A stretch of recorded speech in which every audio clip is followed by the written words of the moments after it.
I'd like to welcome each and every individual to Voices of Integrity podcast with young men. And let's dive right in. Mary, good to have you on today. Do you have any questions for this podcast, Mary?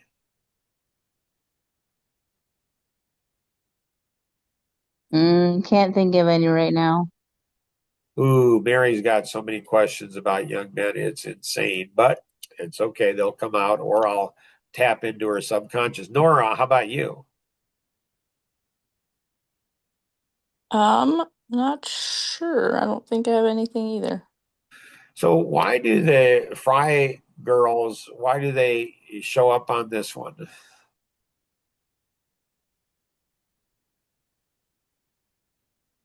You have nothing else to do?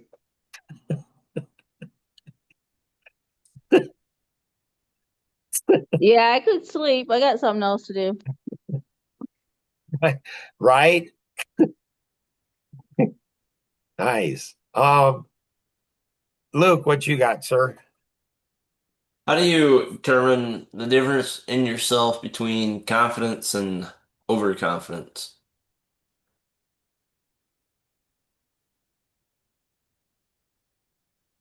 You mean before the disaster happens or after? Yes, before. So Like, when I was 45, my dad was 65 and my father-in-law was in that age two range. And my dad, he was pretty like ate really good, super good health, no junk food, garden, like he no extra weight. I mean, he was in good shape. He was in good shape his whole life. Matter of fact, he had like a quadruple heart bypass, and the doctor said, I think when he was 70, and the doctor said, this is unusual, Mr. Borisman. I've never done this before, but I'm going to recommend that you drink milkshakes. And my mom's like, what? And it's like, yeah, because you got no fat on your bone, and heart surgery, the heart surgery was so, traumatic on your body, you got to get some fat in there. And so, and so, but he fell out of a cherry tree and he was never the same again. My father-in-law, he was in construction his whole life and probably in his 60s. Like he sawed off the end of his thumb. And so um, he sawed off the end of his thumb. And I mean, he picked it up and duct taped, literally picked it up, duct taped it back on, and finished the job. And then he went to the hospital. That's the kind of guy he is, just old school. I don't think, and he smoked his whole life. I don't think he ever missed a day of work, ever, because of sickness. He's just old school. And so what I did in my 40s is said, I've got to make a mental note of that so I don't do something stupid. And so 4 years ago when we moved here, we got a go-kart.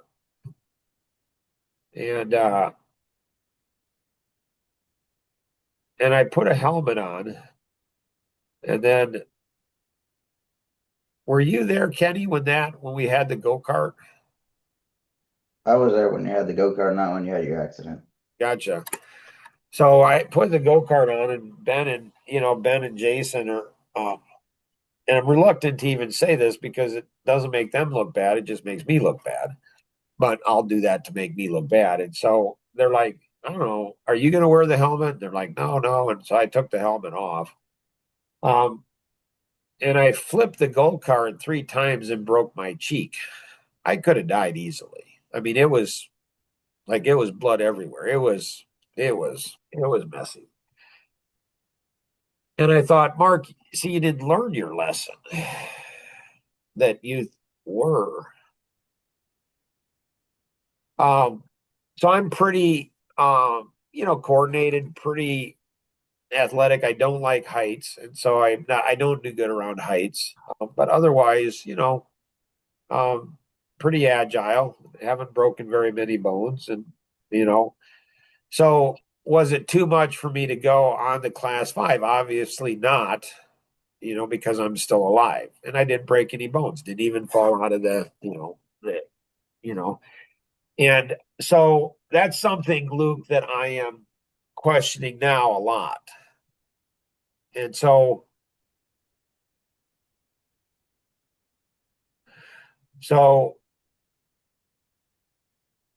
what brought up the question, Luke? But it's mostly making business decisions. So I would, So if like, you've got somebody that's willing to go ahead, if you've got somebody that's willing to go ahead and listen to you, I'd run everything by other people that you could.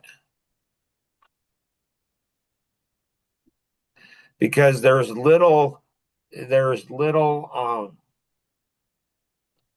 decisions you make that can have significant impact, that can really go ahead. Little things can be huge things. It can put you out of business. It's just like rafting.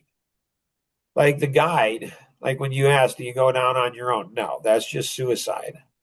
Because the guide know the river, and there's boulders there that you don't even see, especially since it was 6 feet higher because it had rained a lot before we went there, which made parts of the experience less intense and other parts more, a lot more. And so there's boulders that are just bigger than trucks there that are there, and so they know the river and they know what's underneath it. And so if you've got somebody, Luke, that's willing to go ahead and I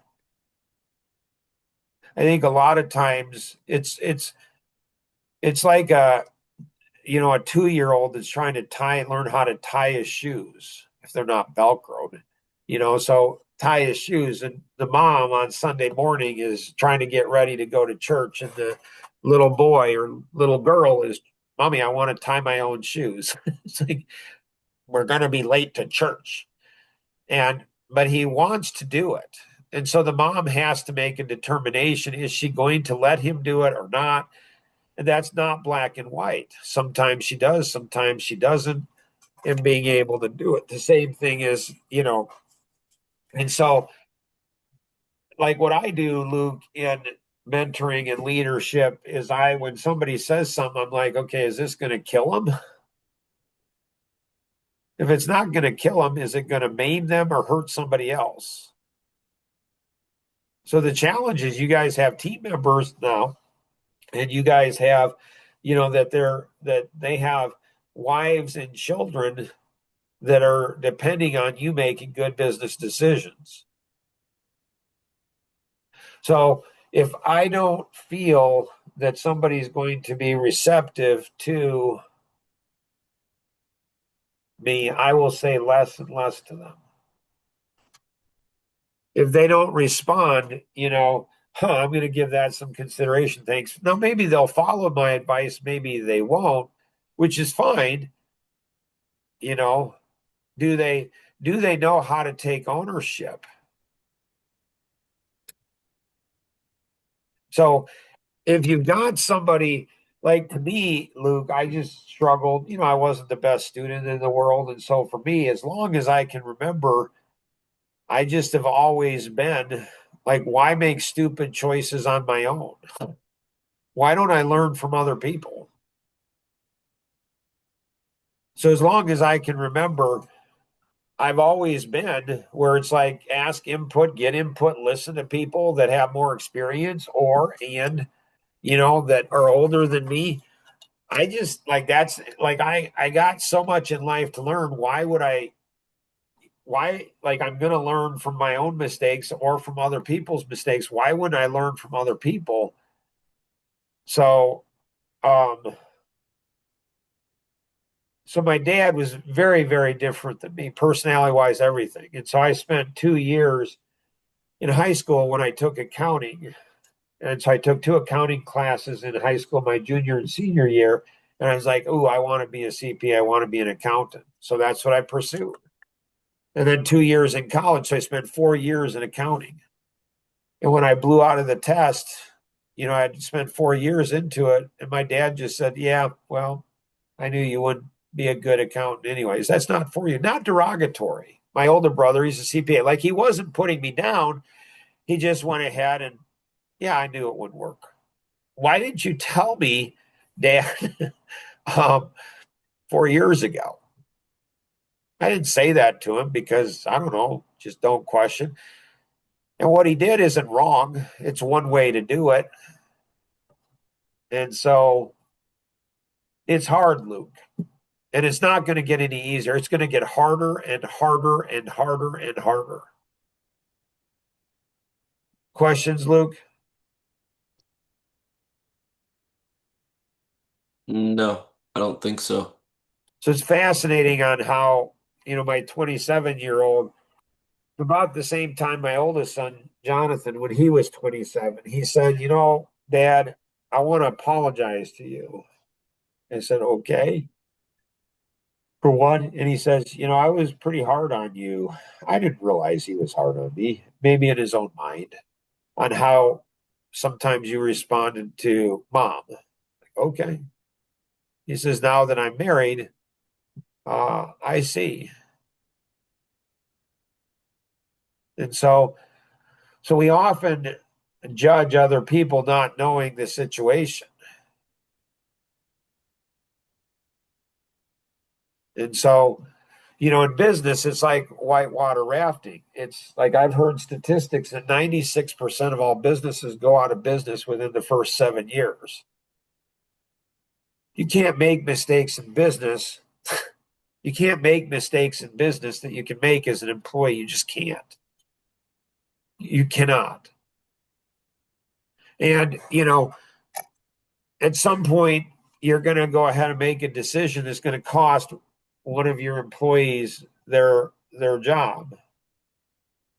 So I was talking with a young man who's in a factory, and he went ahead and there was a single mom that got laid off, and he felt really bad about that. He didn't make the decision. He still felt bad, though. He had compassion for the single mom.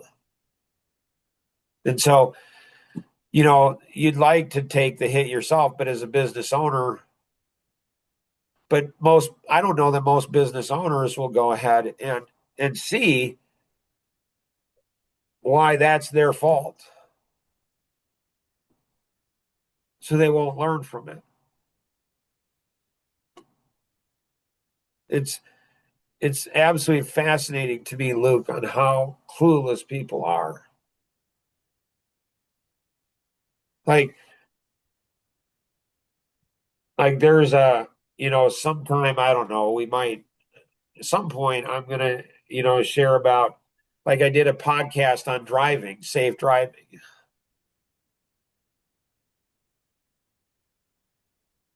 And I think that's helped me to be a safer driver.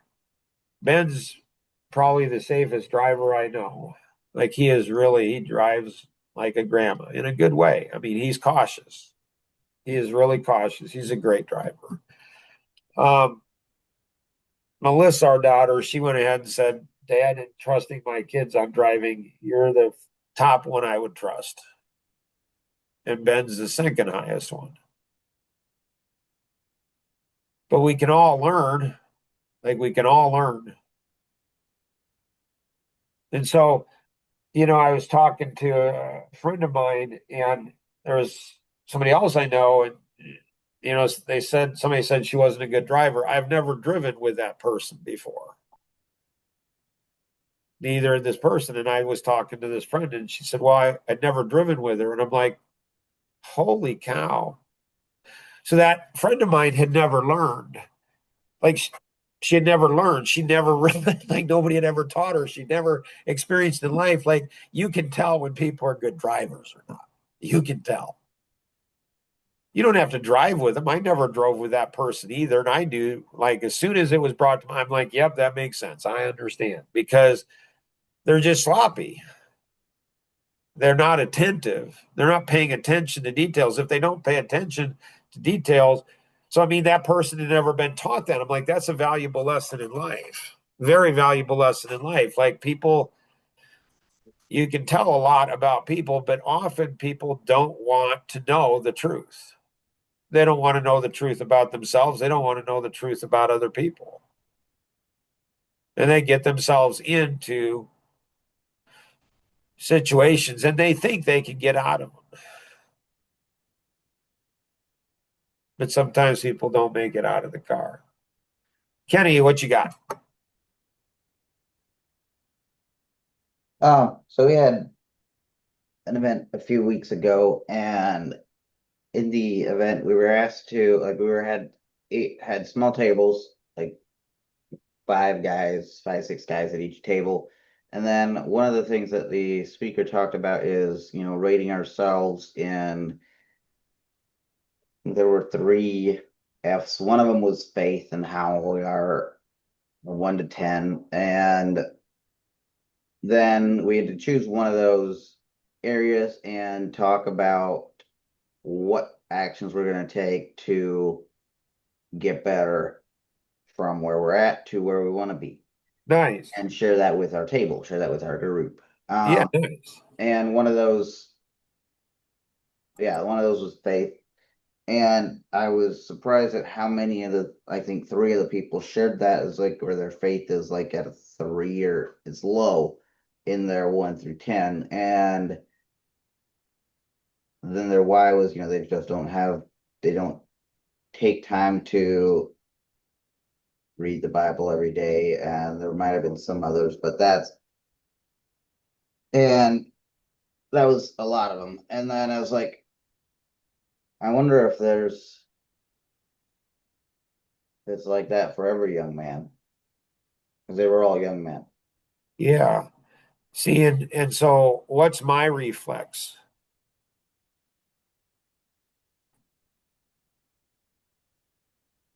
on that? Immediately, anybody, Mary, Nora, Luke, as soon as I hear that, as soon as I hear what Kenny said, there's a reflex that I have. And what's that reflex?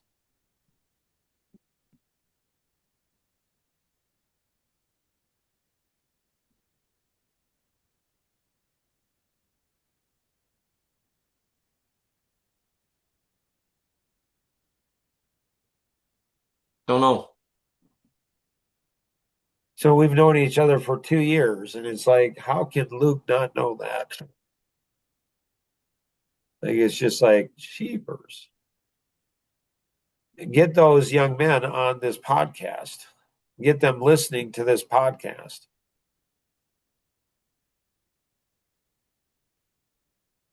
So they probably haven't thought a lot about faith. So what's the difference between faith and foolishness? Mark, what do you think the difference between faith and foolishness is?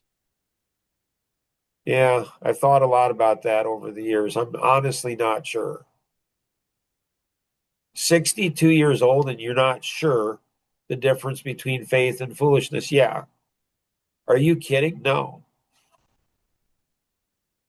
Do you have any stories? Oh my goodness. I've got so many stories. It's insane.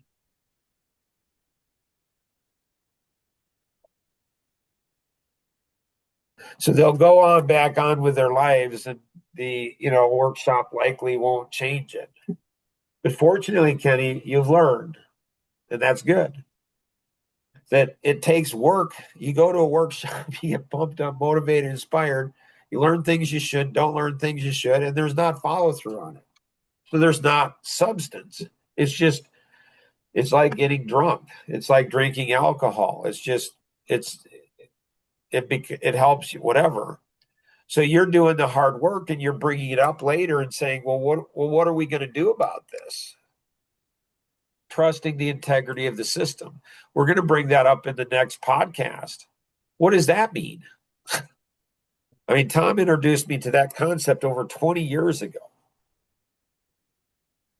And I still don't understand it. Well, what if the system's not trustworthy?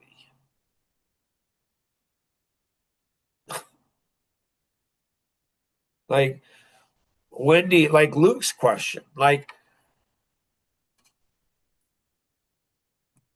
Does that help Kenny or not?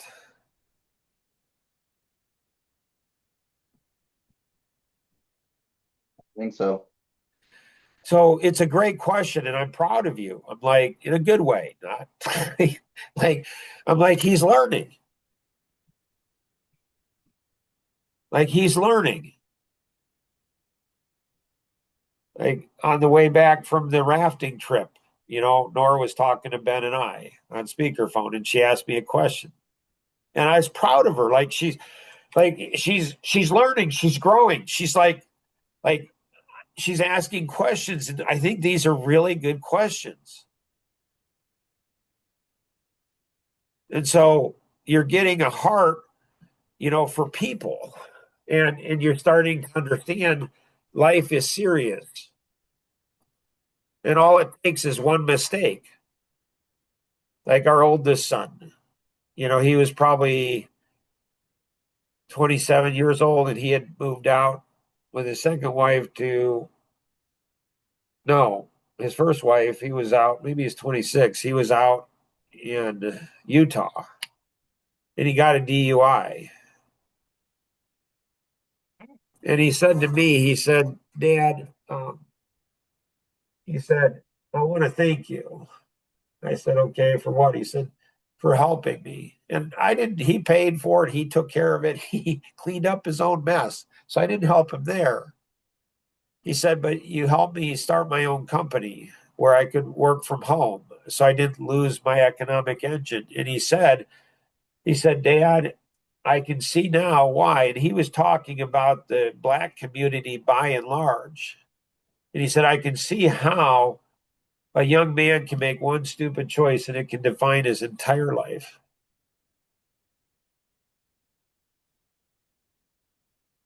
So there's this waitress, and Ben and I had the most fascinating conversation. And I went and got her one of the laminated charts and, for the books. She was probably in her early 20s. And her dad was a guide.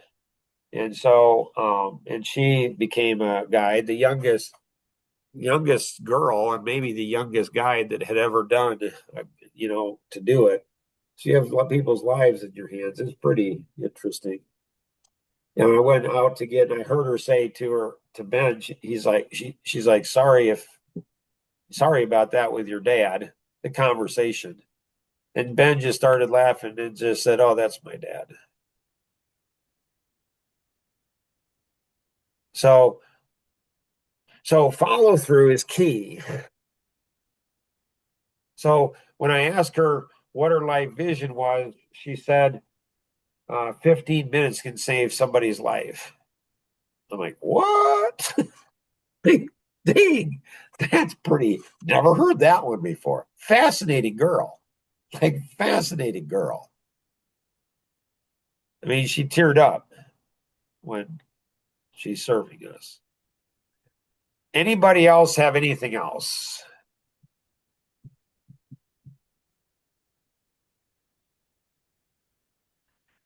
So, yeah, you get those on, or you get those guys on, and you talk about whatever is on their heart, like faith. What is faith? And when is faith foolishness? And when should we have faith? And what about when faith gets blown to shreds?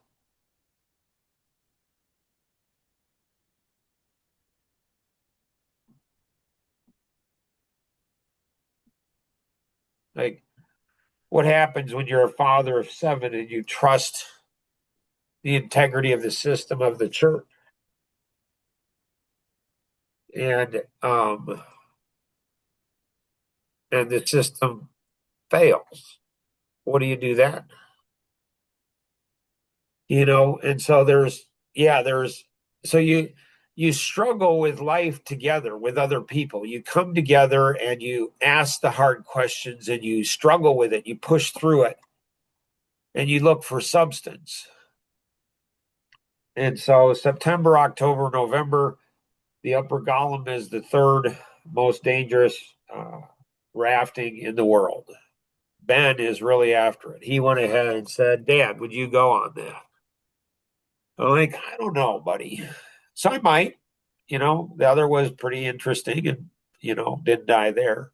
But when you have 5 class 5s and a 15-foot waterfall, maybe not. So need to have all my stuff in order if I do it. But I'm pretty sure that Luke and Kenny, they'd be all over that. Man, you guys would have it would be, you guys would love that thing so much. It would be probably like nothing you've ever experienced in your life. And you work in construction with a lot of young guys. And so there might be an exchange of services. It's family owned. And so I've got some strategies on how might be able to do an exchange of services there. So it's interesting. That's why the podcasts are so cool, the consistency, because you build each week on something else. You guys are awesome. Always remember we can accomplish so much more together than we ever could on our own. Have an amazing day. Bye bye.